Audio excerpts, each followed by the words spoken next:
civilizations. Is the singularity near? The military-industrial complex. The truth is out there. The seven mountains of the influencers of culture. To be as gods, Catapult to propaganda. From a mostly secure, undisclosed split-level location in a cul-de-sac somewhere in the heartland of America, this is A View from the Bunker. Now, here's Derek Gilbert. It's that time of year when things go bump in the night, but our cultural fascination with Halloween belies an ignorance of what the season truly means. Our guest has become sort of a regular at this time of year, although we're happy to talk to him anytime because it's always a fascinating conversation. He is the man behind the book Interview with the Giant, Ethno-Historical Notes on the Nephilim. His research into Panias, the Grotto of Pan, was fascinating and helped me to begin to understand a little bit better the true spiritual nature of the war, the spiritual war in which we're all deployed. He's also written The Paranormal Big Country and a new book that we will discuss tonight called Sanguis. His website is Burton Beyond. We welcome once again our friendly neighborhood PhD, Dr. Judd Burton. Judd, good to talk with you again, brother. Good to talk with you, Derek. Well, for those who may not have heard our previous conversations around this time of year, let's dig a little bit back, again into the history of Halloween. What is exactly the holiday about, and how do we as Christians then participate, if at all? The celebration of Halloween is it's so ensconced in American society that we've taken it on as kind of our own, but the roots of it actually go back to pre-Christian Europe and quite possibly into prehistory. But generally the line of its history can sort of be drawn back to the agrarian festivals of pagan Europe. One in particular, in the Celtic tradition, Samhain, which was the Celtic word for November, marked the beginning of the Celtic New Year. And this was the time that the Celts believed, and to a degree, other indigenous peoples in Europe believed that the veil between the land of the living and the realm of the dead was the thinnest, and so that the most communication and the most transference of energies, if you will, could be affected during that time. And now, Samhain is the word that, if we're looking at it through our American eyes, looks like Sam Hain, correct? That's correct. It looks like Sam Hain, but the Celtic pronunciation is Samhain. Samhain, okay. And but I'm taking out my Texas drawl, of course. It doesn't look like it, to our English reading, English speaking eyes. It doesn't look like it sounds. But this festival and the analogs that you find for it in period Europe was celebrated as this time of spirits were abroad and people could allegedly communicate with their dead ancestors. The traditions that are associated with Halloween today, like trick-or-treating, jack-o'-lanterns, and things of that, can all be traced back to Druidic tradition and the sort of trick-or-treating comes from leaving goods for these spirits. The jack-o'-lanterns were actually carved in turnips. Really? Before the festival was actually brought to the United States, the Irish used turnips before that, and then the big gourd vegetables like pumpkins were easier to carve. Yeah, I would guess so. But very often the adorning of masks, or usually they had something to do with the totems that were sacred to the indigenous peoples of Europe, would be donned as part of the festivities as well. And there are other festivals like Pomona amongst the Romans, which happened about the same time of the year, in which you had a kind of trick-or-treat, a gift exchange sort of a thing. It was at the height of the harvest. Eventually, the church, once it moved out into Europe, would basically establish this rigorous mission to Christianize what had been previously pagan sites or sites of worship. They typically turn them into churches or shrines or sanctuaries of one sort or another. The logic being that people were already used to gathering at these sites, and it would just be simpler to build churches and cathedrals and things like that over them. And the same kind of logic was eventually applied to, once the Roman Catholic Church in particular began to move out into Europe, same logic was applied to the calendar year. Let's canonize, some of these festivals and turn them into, at least superficially Christian festivals, so that the people, who are used to gathering at that time of the year, can still gather, but do so under the auspices of, the Catholic Church. Mm-hmm. And so this was an appropriation, basically, of these older festivals and practices, without completely being able to do away with all of the elements that had existed before they were canonized. And that's really kind of the first, what you might say, the ancient or the medieval phase would be. With the advent of Luther and Protestantism, most Protestants didn't see any use for Halloween, and it's why you see a sort of bifurcated tradition once people from Western Europe in particular start to go to America during the colonial period. In the South, where you had Anglicans and Catholics, they were more wont to celebrate things like Halloween. And in the North, you had the more Puritan and separatist and Quaker traditions and things like that. You didn't really see the need to have these sort of pagan leftovers, if you will. But it's through these conduits that later waves of immigrants, particularly from Ireland in the 1840s, that the celebration was brought over and, within a generation is pretty thoroughly Americanized. That is to say that certainly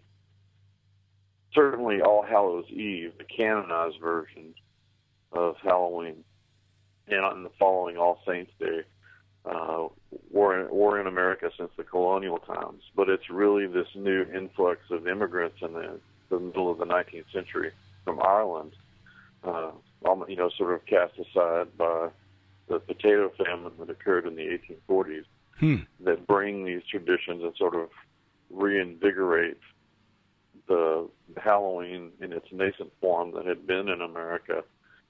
And like I say, within a generation, it becomes a firmly American tradition.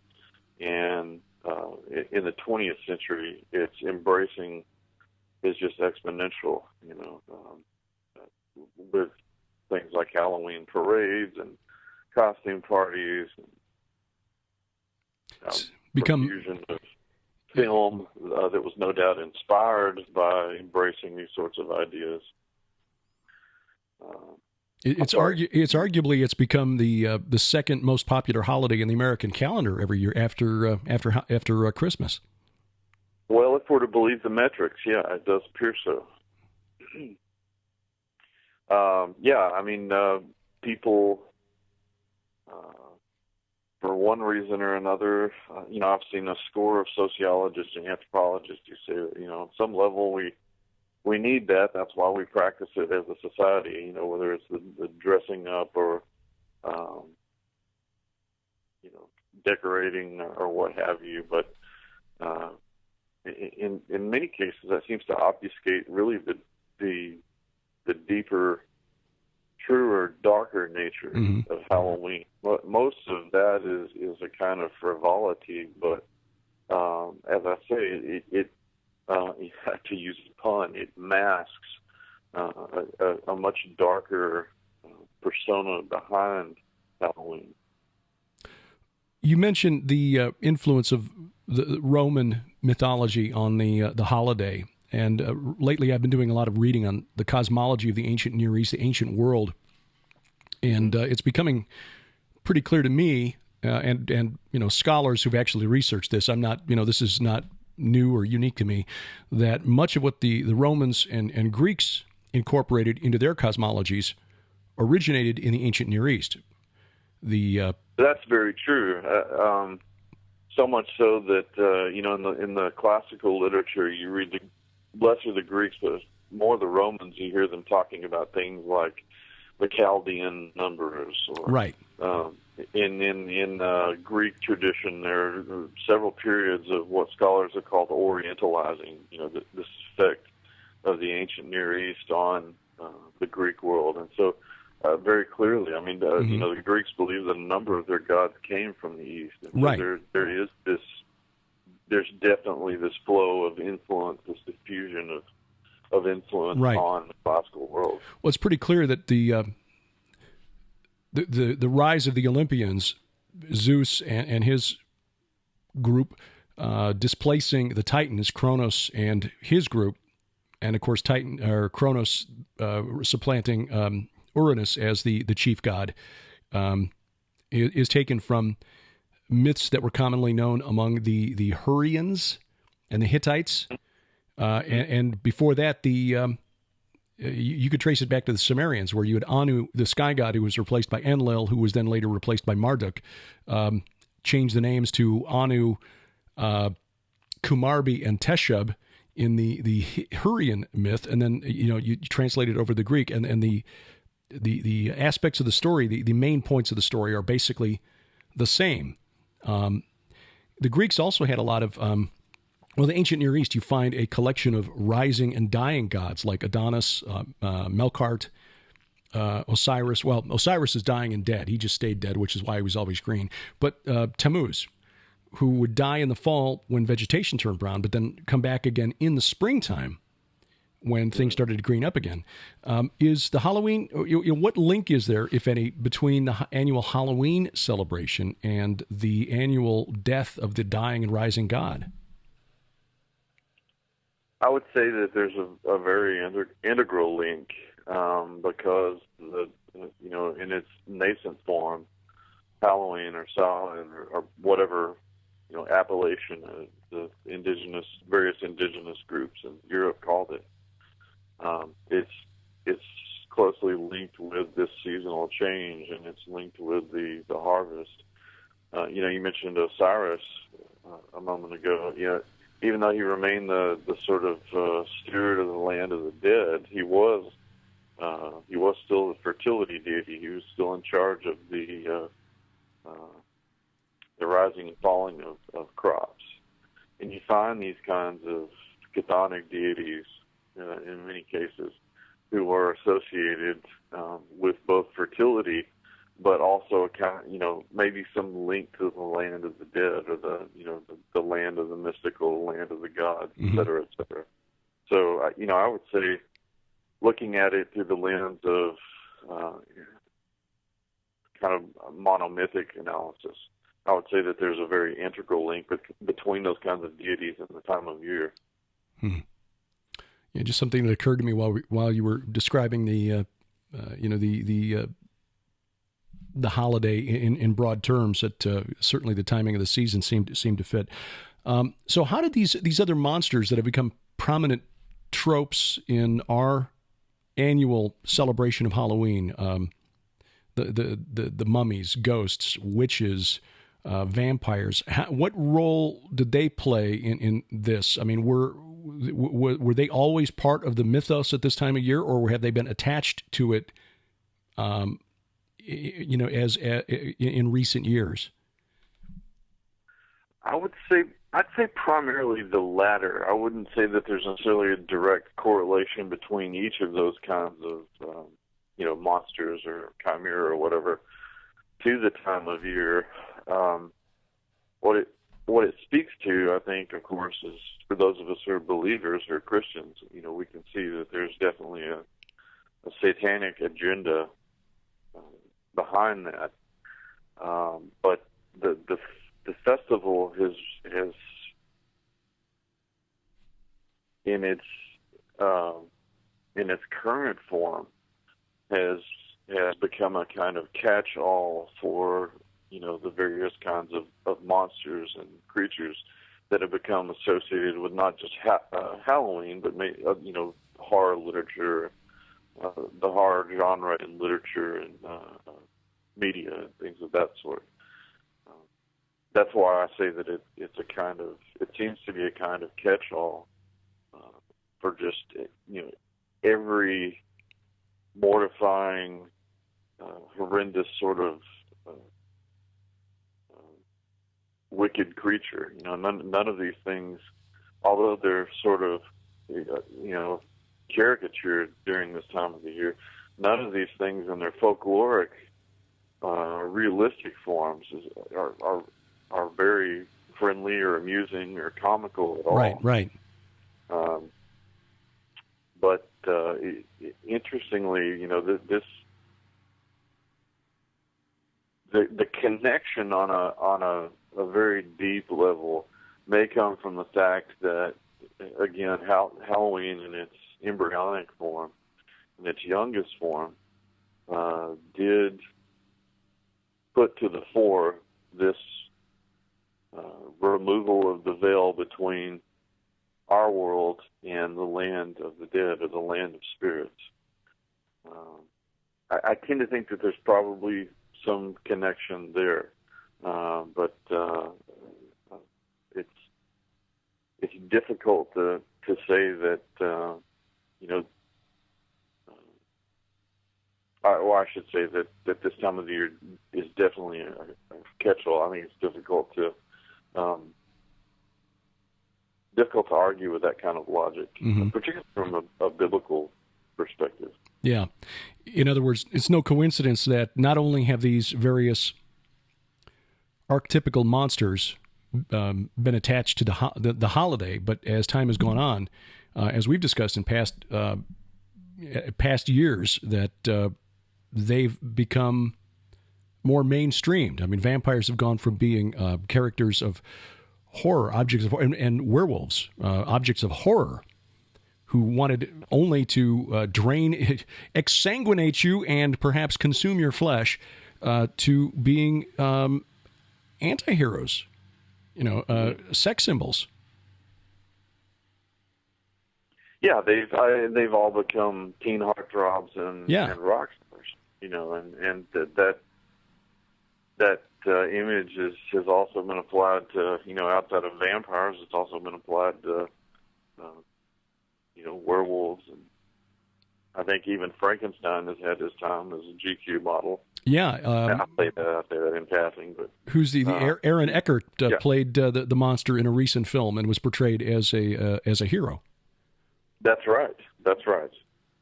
Well, in fact, exactly. And in the recent series on Starz called Penny Dreadful, the monster character was actually the most human of all the characters in the series. That's right. In fact, he took the name of a melancholy poet, John Clare. John Clare. That's right. Yeah. Mm-hmm.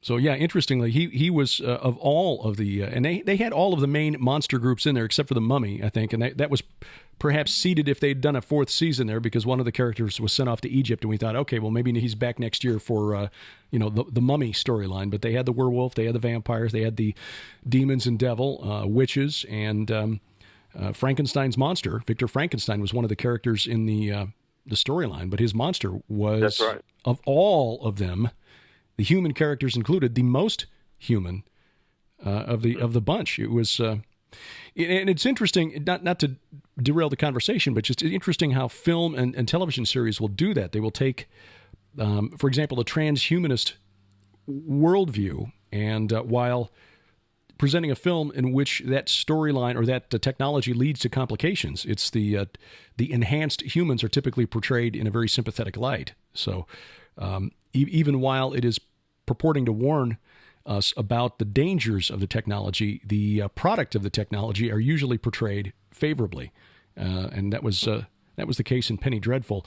But the Twilight series and any number of other films in recent years, the Vampire Diaries we talked about before, Anne Rice and her work have taken what would be the embodiment of the Antichrist spirit, looking at the vampire particularly, one who wants to drain your blood so he can live forever instead of shedding his blood so that his followers could live forever, as in the case of Jesus, and making the vampire a hero. Mm-hmm. Well, let's... Yeah. I'm sorry. I keep interrupting you. No, go ahead. Jump in. No, I'll only nod assent to everything that you just said. I mean, we've turned the villain clearly on its head in the popular media, and it's really Orwellian in a way what's happened to the vampire, because traditionally the vampire, just stripping the literary element of it away and looking at it the purely anthropological, there's nothing redemptive about the vampire or ghouls or any of these other kinds of creatures at all. They seek only to mimic their roots, which I've argued before go back to the antediluvian world and the giants, mm-hmm. To consume and subjugate and oppress. And it surprises me how willingly Christians ignore that. I think that very obvious and very sharp contrast between Christ and between the vampire. In fact, in a piece that I wrote for one of the anthologies that Tom Horn published, God's Ghostbusters, I did a chapter. Book. Yeah, well, thank you. Well, no, thank you. Like I'm taking credit for the whole book. I can only speak to my chapter. Well, and Sharon's chapter, which was awesome on the concept of virtual sin, people who are addicted to horror or gore or torture porn films. And torture porn, I don't mean literal sexual pornography, but films that glorify the shedding of blood and the inflicting pain on others, even if it's being done in a virtual setting, which Hollywood production obviously would. It's all mock gore, it's all staged, it's all pretend, but what is it doing to you spiritually as you're taking that in and reveling in it? It's amazing to me how many professing Christians are okay with the works of Stephanie Meyer, for example, the Twilight series, or Walking Dead. The glorification of cannibalism. The zombies. It is just a little surprising. I mean, and I'd appreciate a good horror film, but you reach a point where, for example, in the Saw movies, where the shedding of blood in the first film was, I would argue, part of the plot that you really couldn't do without. But the sequels, I thought, were just there to see how far they could stretch the envelope in the depiction of shedding blood and dismemberment and so on. I didn't see anything redeeming in the sequels to the original movie Saw. But a lot of folks are just in their minds will say, well, this is all pretend, so it doesn't really count. And I think Sharon made a very good case in her chapter, but I got derailed. My own chapter in that book, I made reference to your belief that perhaps the vampire concept of the vampire stems from the Nephilim, who, according to Second Temple Jewish literature, the Enochian literature, were cannibals, were blood drinkers, and certainly would have made such an impression on the survivors of the flood that those stories would have been passed down generation to generation. And a discernment ministry took that as evidence that we were trying to somehow twist the gospel I mean, I was startled that somebody would point to that and say that well, this guy is trying to come up with some weird new prophetic paradigm, and I don't know. That's amazing, actually. I think much of the criticism drawn by the likes of Tom Horn and L.A. Marzulli comes from people who do not accept the giants of Genesis 6 as literal giants.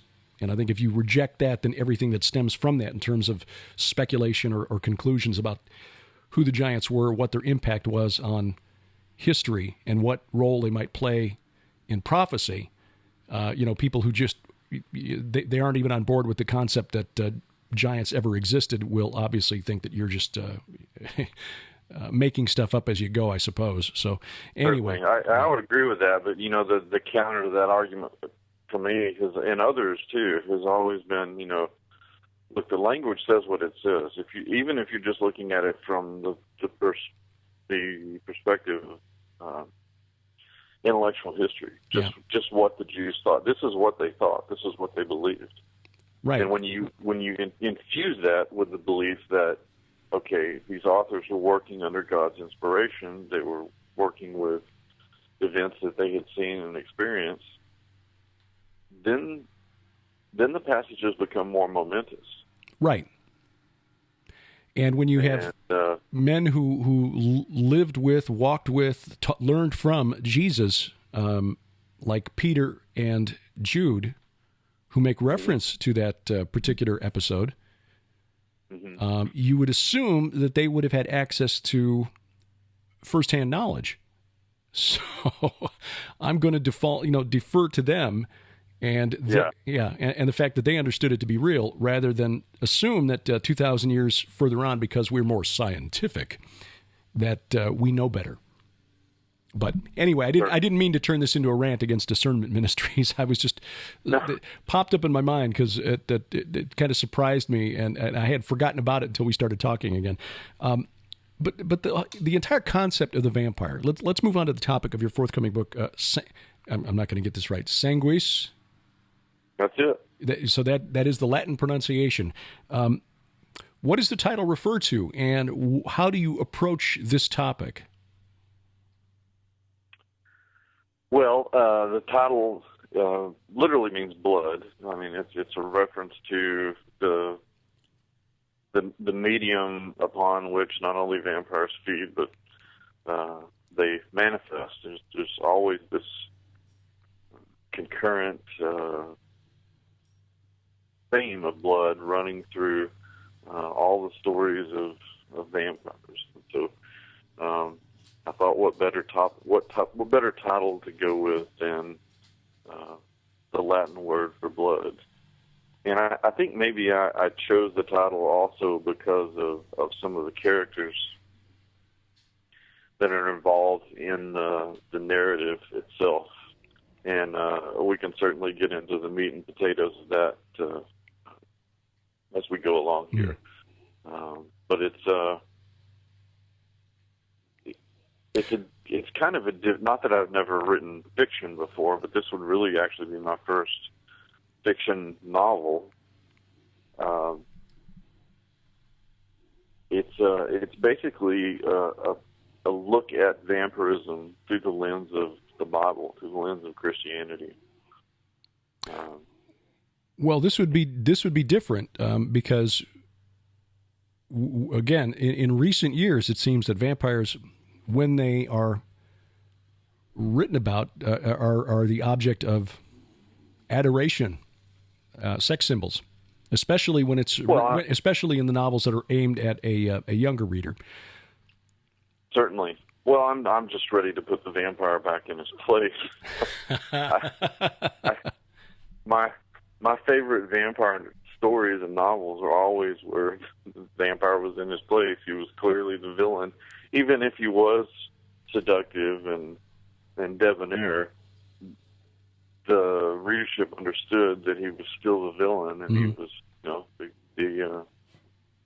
the heroes put him in his place. And Well, even that's biblical people, because we're told in Scripture that even Satan himself can appear as an angel of light. So certainly an antichrist character like the vampire would, the fact that he would appear as a very appealing character outwardly is no surprise at all.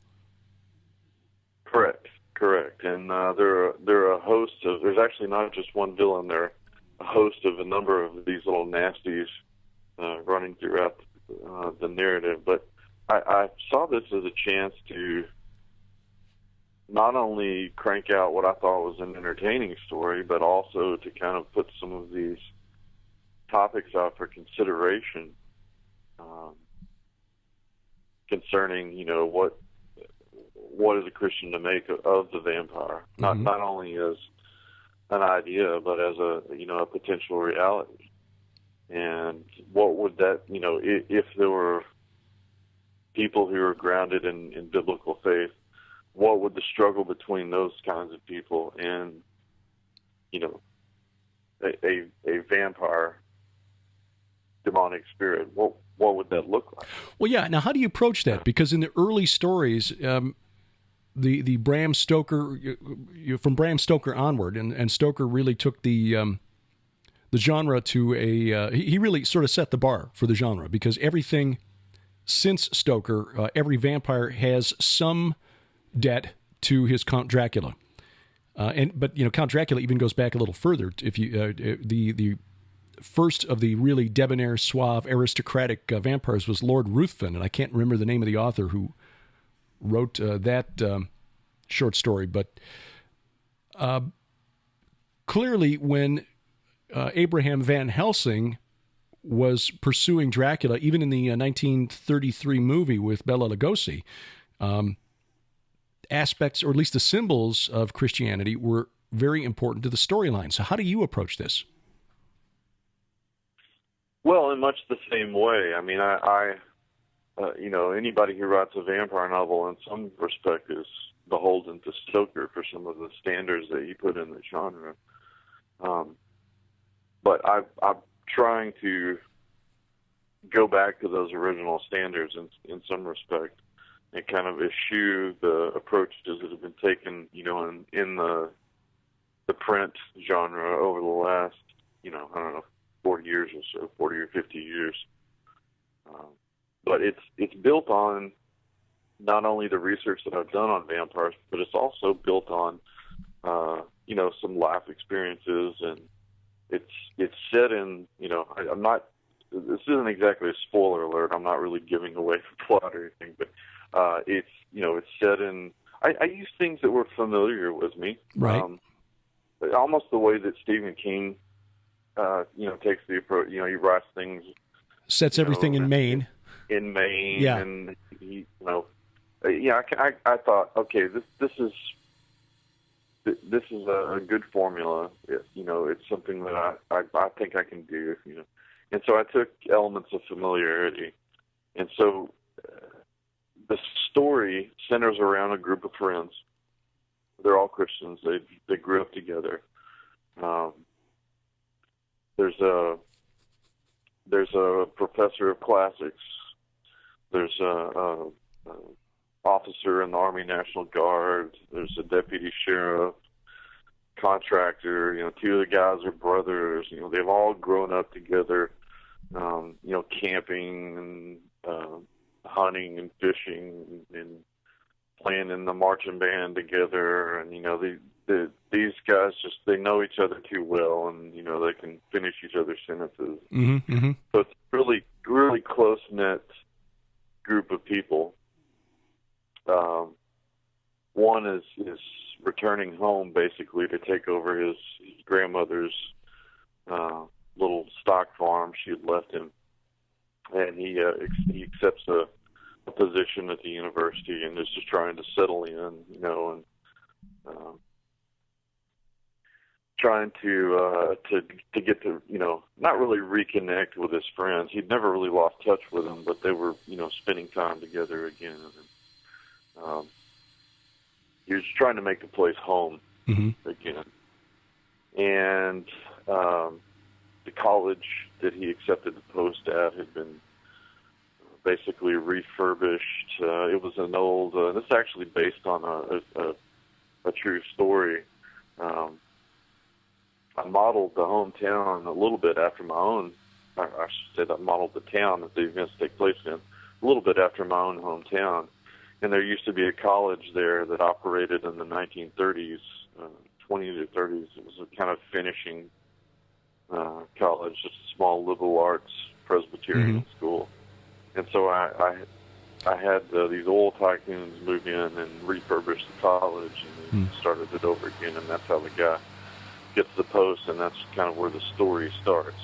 By the way, not to interrupt here, but for people who are hearing the noise in the background here, and if you're watching this on YouTube, just on the other side of that window that you see reflected in my eyeglasses, Sharon is out there on our yard tractor. So, we're trying to not literally trying to make hay while the sun shines, because our neighbor takes care of the hay portion of the 10 acres here. But we've got a beautiful day, and so the yard tractor's got a brand new battery, so Sharon's taking advantage of it, and so you'll hear that going past the, the studio that we've set up here periodically throughout the conversation. So in case you're wondering what's going on outside, it's Sharon on the Troy Built.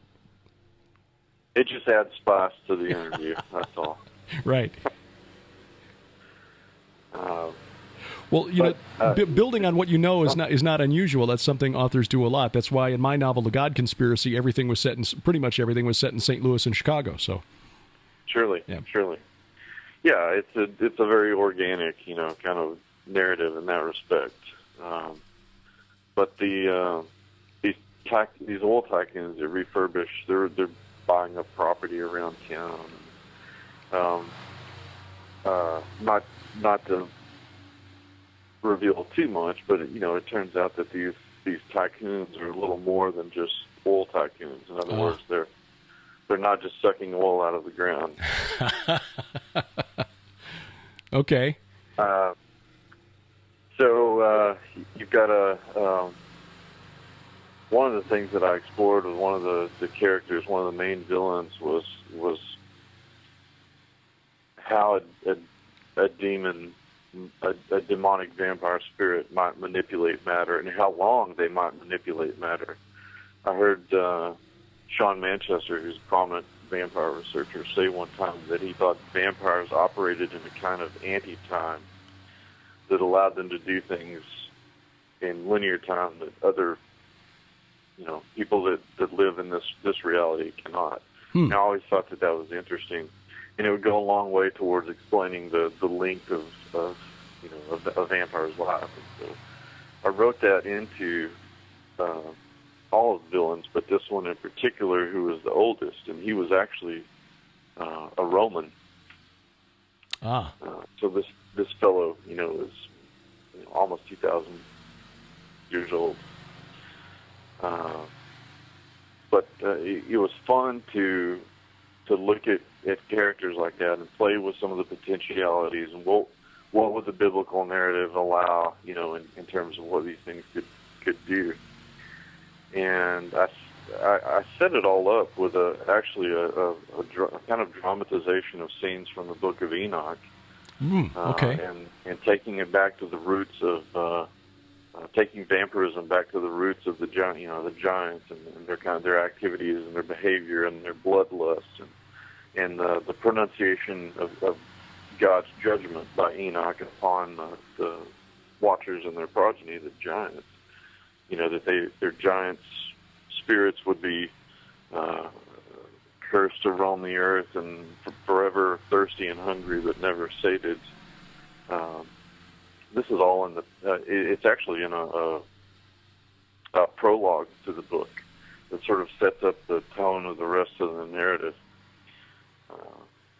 But in many ways, it's the team of heroes against the team of villains, rather than the team of heroes against one particular villain like you have in Bram Stoker's Dracula. Right. But that sort of camaraderie is there amongst these men, these young men who have, they share faith, they've shared experiences.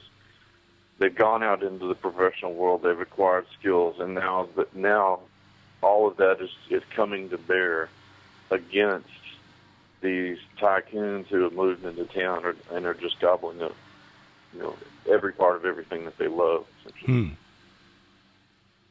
It's really interesting that you're doing this now, because at the same time that you're working on this, Sharon is working on a series that she's been plotting in her mind for years. In fact, she had laid out some of the bones of the story that she is writing now, even before we'd met. Now, hers is set back in the Victorian era. In fact, kind of builds on Jack the Ripper and the Ripper murders as a sort of a jumping-off point. Are you familiar with the series Ripper Street at all? I've heard of it. I've never watched it, though. Well, it's a starts where the Ripper murders basically officially end anyway, and examines some of the characters who were prominent in the investigation, like Edmund Reed, Fred Eberline, who was the chief inspector, led the investigation. Reed, who took over the investigation, but. This is a TV series, right? Yeah, it was on BBC, and Amazon has picked it up for the last couple seasons. So seasons 4 and 5 are Amazon only, I think. BBC America's got season 4, and I think season 5 may just be on Amazon only, Amazon Prime. But taking that kind of a storyline and then doing what you're doing, filtering it through a biblical lens, and then coming out with a team of believers who are basically working against a team or a conspiracy, a conspiratorial group of a variety of monster types, but there are vampires in there as part of the group that they're facing, because ultimately the enemy is coming from the same source, the principalities and powers who rebelled against God. But yeah, she just felt led that now was finally the time to get this together and put it out, and at the same time, great minds must think alike, because you're following the same path. Exactly. Yeah. Well, I have a couple of other books planned, and they'll respectively deal with witches and then werewolves. Very cool. Very cool. So in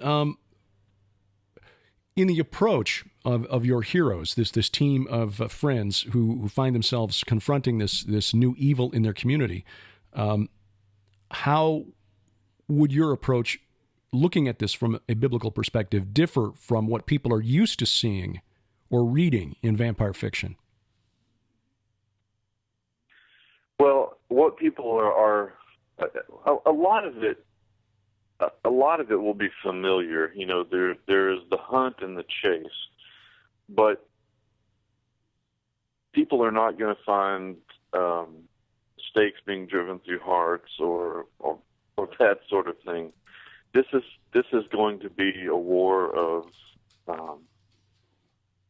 prayer and fasting. Now, there'll be some physical confrontation. That you just have to include those sorts of things in these sort of physical narratives. But that's something that I wanted to bring very much to the fore, is that this is not just it's not a confrontation that takes place on an open field, on a battlefield, or cemetery or something like that, or an old church or whatever. This is a war that takes place on these people's knees. Oftentimes before they confront each other.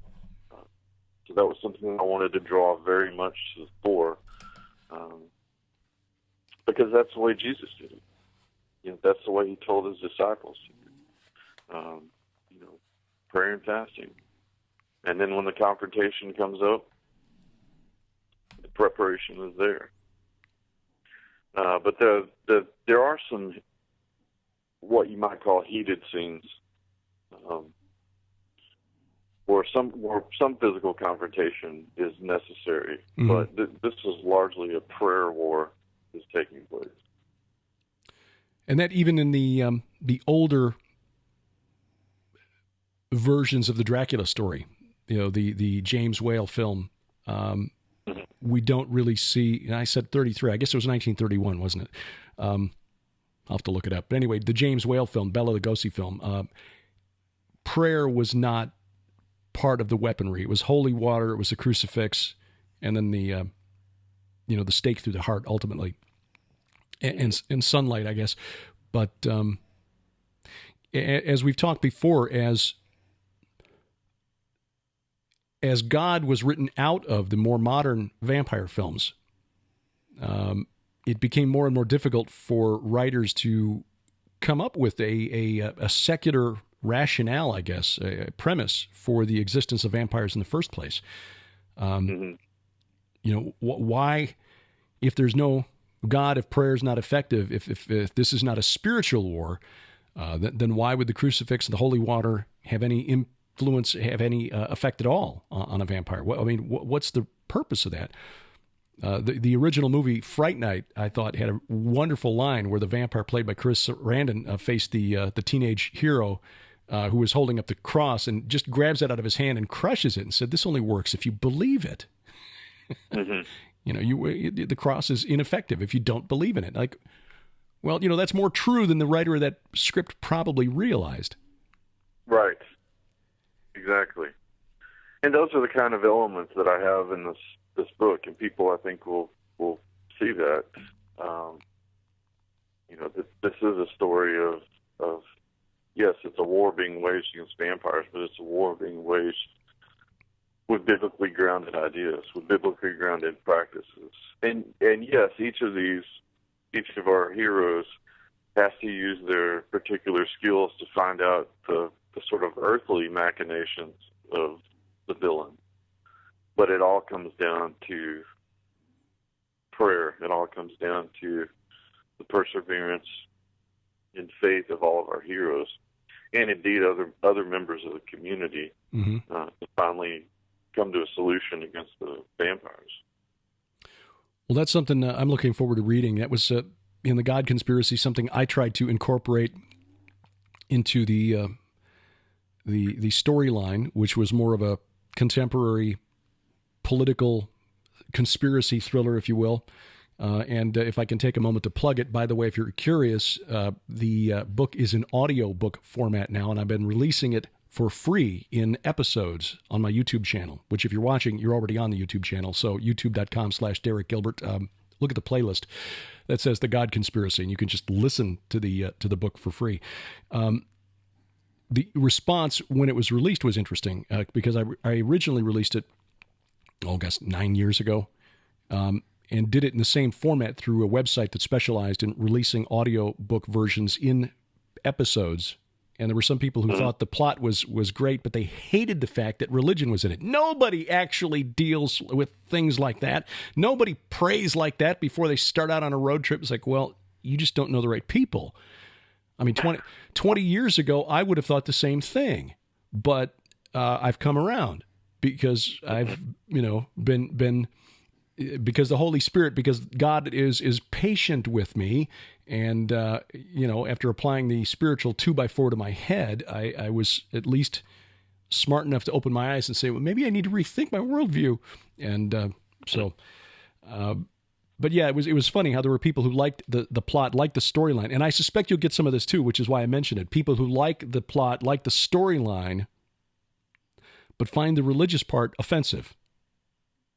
Which gets back to my earlier comment. You can't really tell an authentic vampire story if you leave that aspect out, because the vampire is as far removed, is as much antichrist. If you were to diagram it, on a 360 degree scale, at the 180 degree point from Christ would be the vampire.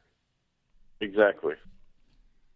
And so by default, you can't tell a complete vampire story, right, without mentioning religion, and specifically biblical Christianity. Exactly. The secular vampire stories always have a hole missing where the motivation should be for the villain. Yes, and I would argue that the story suffers because of it. It just doesn't. Agreed. It doesn't have the pace or tempo that the more complete vampire narratives have. Yeah, I agree. So, very definitely looking forward to seeing the story when it's out. Now, the books that you've planned with the other monsters, is this going to be a series, or are you going to each one going to be standalone? It is a series. It will include the same line of characters and the same, the vampire problem is the first sort of twitching of the veil, if I can borrow a phrase from Bram Stoker, of the problems, on the horizon. In many ways, it's a timely. I think it's a timely story because of the what seems to be almost the exponential ramping up of supernatural phenomena in our own time. Yeah.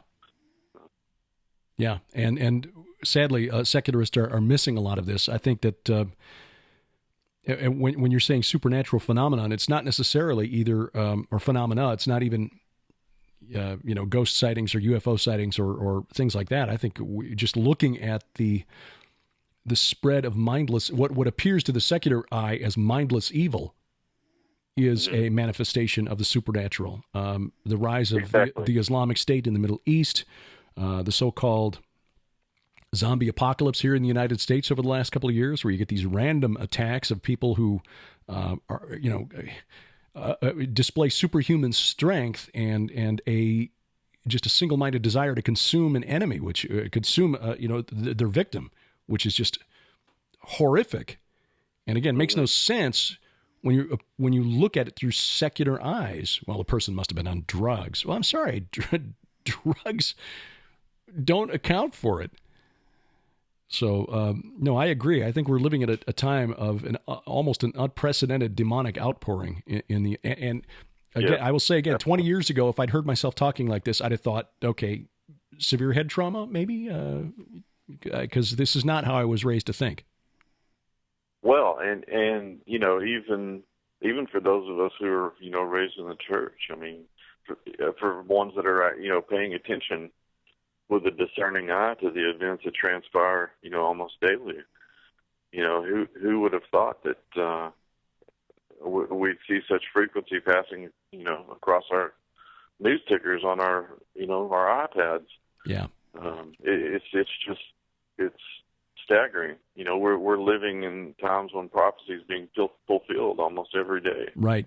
Yeah, Carl Gallup's new book, When the Lion Roars, goes into that. And the thing that I appreciate most about the book, it's a great book in that it documents things that are happening around us that are fulfilling ancient prophecies, but he avoids completely the argument of, okay, in what order is all this going to happen? The timeline and, pre, mid, post. It just forget all of that. Let's set that aside. Let's look at the fact that the stuff is being fulfilled, and maybe we can get some more pastors and some more churches to actually start teaching and talking about prophecy with their congregations. Because most of the church, the vast majority of Christians around the world, are amillennial. There are no prophecies that need to be fulfilled, really. We're just going to, Jesus will come back one day and then everything will be good. And I know I'm going to get emails. Forgive me for being so broad in my description of amillennialism. I know that there are different elements to the beliefs. I made a statement like that on Skywatch TV a few weeks ago and got a couple of emails from folks who are amillennial and pointing out that I had misrepresented their beliefs, but they didn't agree with each other. So that's a very broad brush. So I please understand if you're listening. I know that, and I'm not trying to demean anybody's beliefs or be condescending here. Just saying that as we are looking at prophecy and prophetic fulfillment, maybe we should focus on that and the fact that it's being fulfilled rather than arguing about how or in what order, or is it in the right order, or, and what happens next. That doesn't matter. Our job, our prime directive is to not worry really about that, to be aware of it, to observe it, to pay attention to the signs of the changing of the season, but mainly to spread the gospel.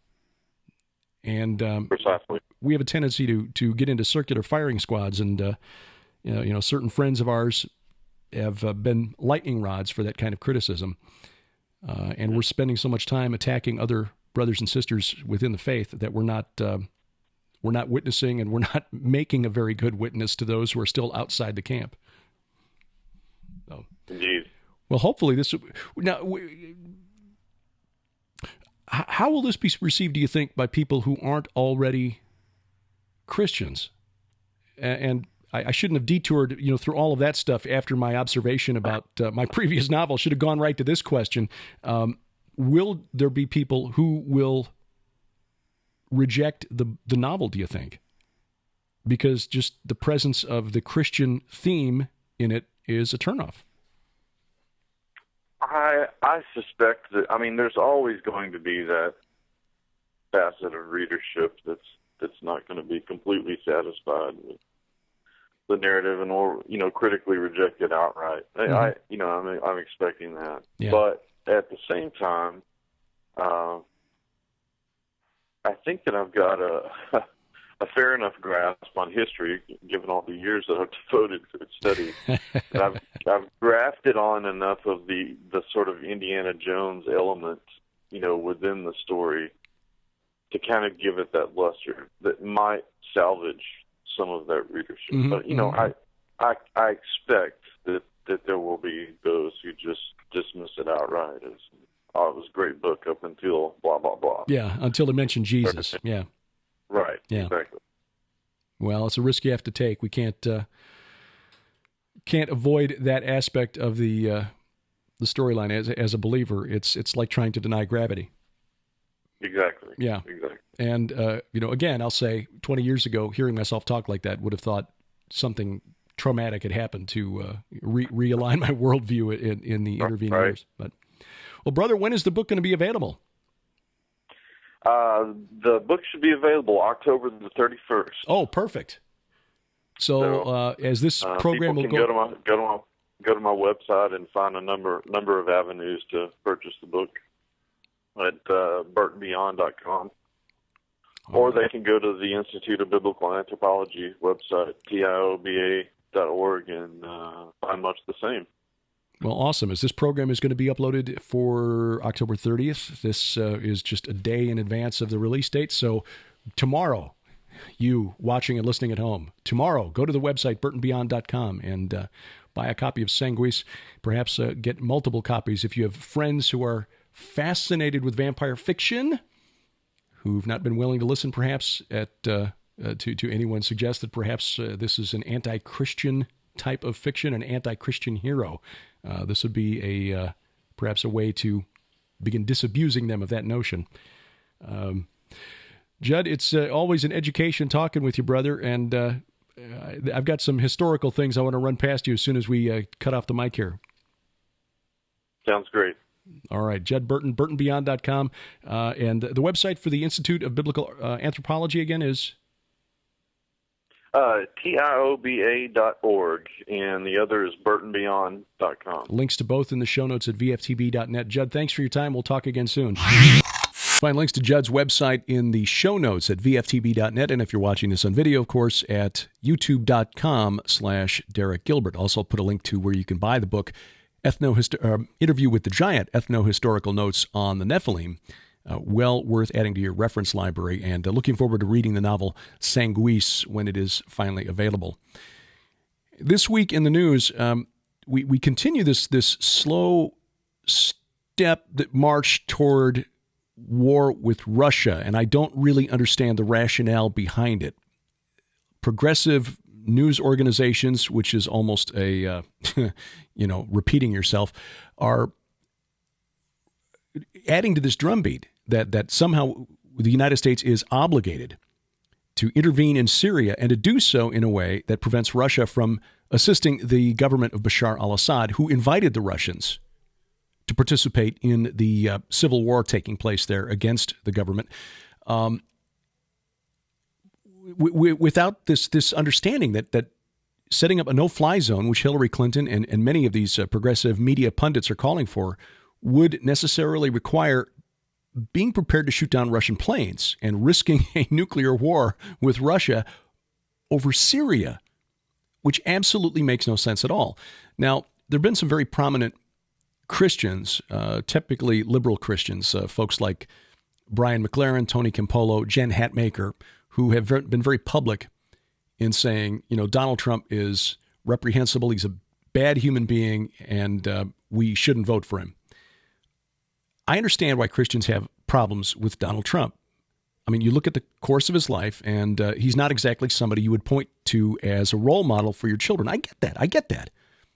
But look at the policies that Hillary Clinton has supported in recent history. Look at all of the revelations that have come out from the emails that have been released by WikiLeaks. which the Democratic campaign and the president are blaming on Russia. As it turns out, John Podesta fell for one of the oldest internet phishing scams in the book. A bogus email saying, "Ooh, somebody hacked your email account. Log in here and give us your new password." And of course, that was a way for scammers to get Mr. Podesta's password, which is how they accessed his, I think 33,000 emails have now been released by WikiLeaks. But going through that body of emails, it becomes very clear that there's a very tight little clique between the Democratic National Committee and the press. And there's been some illegal collaboration between the Democratic National Committee and the Hillary Clinton presidential campaign, including involvement in dirty tricks like hiring agitators to go stir up trouble at Donald Trump rallies. But that's small potatoes compared to what Hillary Clinton did as Secretary of State, in which she advocated policies that have literally resulted in a failed state in Libya, nearly failed states in Iraq and Syria and Ukraine, which, forget Syria, Ukraine could be the trigger that sets off this chain reaction resulting in a nuclear war. Doug Woodward put out a book about this last year.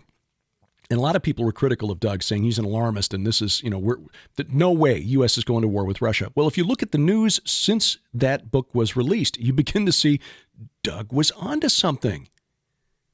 Because the elites who are controlling the political course of the West, not just the United States, but NATO, our Western allies, are continuously trying to poke the Russian bear and provoke it into a fight.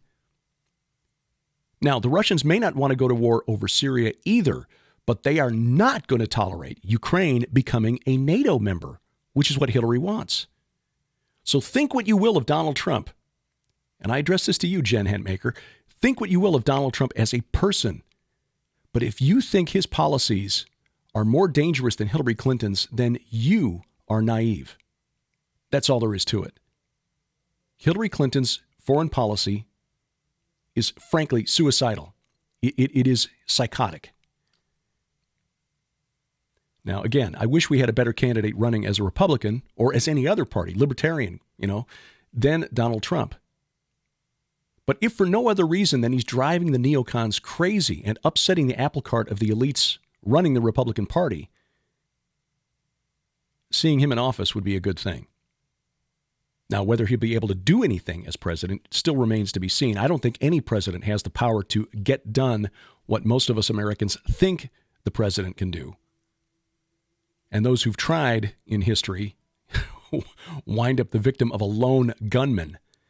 And we Americans don't like to think this. Democrats were all in a tizzy when Mr. Trump said that he wouldn't commit to honoring the results of the election. And Democrats were freaking out. He's threatening the very foundation of America's democracy, the peaceful transfer of power from one party to another, forgetting that in 2000, the Democrats held up the election for weeks on end as they contested the results in Florida. So they were basically blowing a gasket because Donald Trump didn't promise to be a better loser than Al Gore. This is why I've got my Cubs cap on, because at least the World Series is keeping me sane this week.